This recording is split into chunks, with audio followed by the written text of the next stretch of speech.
سلااوتان لەبێ سلااو لە بینەرانی کەناڵی پێیامیش دیارە لە ئێستادا هەروەک دەبینرێ کۆنفرانسێک بۆ پێشخستنی سیستەمی دادوەری لە هەرێمی کوردستان بەڕێوە دەچێت دیارە ئەم کۆنفرانسە ماوەی 3 ساڵە وەکو پرۆژەیەک لەلایەن بڵێن یاساناسا مافەروەران هەروەها ڕێکخراوە ژمارێک لە ڕێکخراوەکان ئامادە کراوە ئەمڕۆ ئەم پرۆژەیە تاوتوێ دەکرێت دوای ئەوە دیارە ئەو پرۆژەیە ئاراستەی حکوومەت و پەرلەمان و لایەنە پەیوەندیدارەکان بکرێت بۆ باشترکردنی سیستەمی دادگاکان لە هەرێمی کوردستاندا. من بۆ قسەکردن لەسەر ئەو بابەتە مافەروەر شوان سابرم لەگەڵدایە.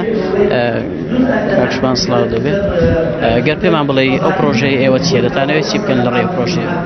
بەڵێ ئەم پرۆژەیە طبعاً لە پای چیەوە ئەسڵەن بیرۆکەکەی دەبێ باز بکەین لە نیو دقیقەیە. طبعاً بۆ خۆ دەزانی ڕەخنە و ئیتر ئەو ناڕەزایی خەڵک بەرامبەر ئەدای مەحاکم و قەزا ڕۆژ لە ڕۆژ بەرەو زیاد بوونە. جگە لەوەش ئێمە ئەنجومەنی مافەکانی مرۆڤ هەیە لە جنێڤ کە لە ساڵی 2002 و 2014 کۆی تەوسیاتەکانیان نزیکەی 400 تەوسیە زیاتر بوو، چونکە لە ساڵی 2002 176 تەوسیە بوو، لە ساڵی 2014 229 تەوسیە بوو.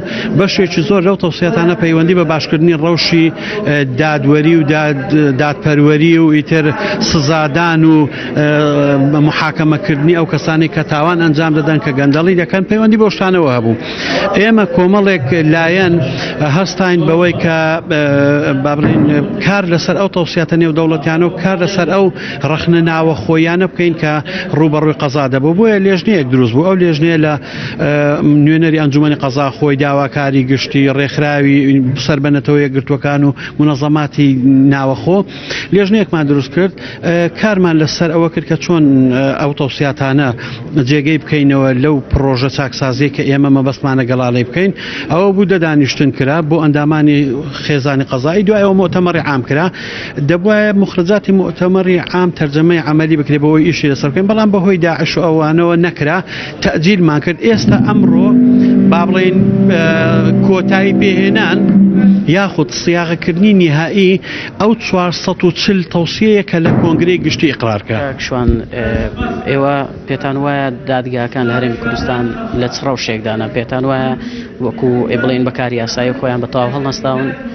ئەوە ئێمە نینەوە قسەیە دەکەینەوە. کۆنگرەی گشتی بەرەو پێشبردننی سیستەمی دادپەروەریە لە هەرێمی کوردستان کە لە مانگی 5 ساڵی 2015 440 ڕەخنە و تەوسیەی تۆمار کرد و ئیقراری کرد بەوەی کەەوە حەقیقین 440 خەلەلی دەستنیشان کرد کە ئەو خەلالانە دەبنە ڕێگر لەوەی کە مەحاکم دادوەران پرۆسەی دادوەری بە شێوەیەکی پێویست کار و چالاکیەکانی خۆی لەسەر مەلەفی عەدالە وەکو خزمەتگوزاریەکی قەزایی پێشکەش بە تەواوی خەڵک بکە.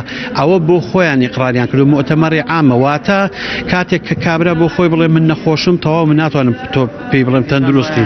هۆکار چییە کە ئەو هۆکارەکان چەند هۆکارێکن. 4 تەوەری سەرەکی کە ئێمە دەستنیشانمان کرد. هەندێکی پەیوەندی بە تەشریعاتەوە هەیە کە دەبێت پەرلەمانی هەرێمی کوردستان ئەسپی خۆی تێدا تاودا. هەندێکیان پەیوەندی بە خودی ئەنجومەنی دادوەریەوە هەیە کە دەبێت هەندێک ئەوامر دەرکا، هەندێک کار و چالاکی بکە، هەندێک بابەتی ئیداری لە تەنزیمەوە بۆ خۆی بیکە. هەندێکیان پەیوەندی بە حکوومەتەوە هەیە لە دابینکردنی بودجەی شایستە و لە تەدەخل نەکردن و لەوانەوە. هەندێکیان پەیوەندی بە دەسەڵاتی سیاسیەوە هەیە. زۆر سپاس کە ڕاستەوخۆ لە هەولێرەوە لەگەڵمان بووی.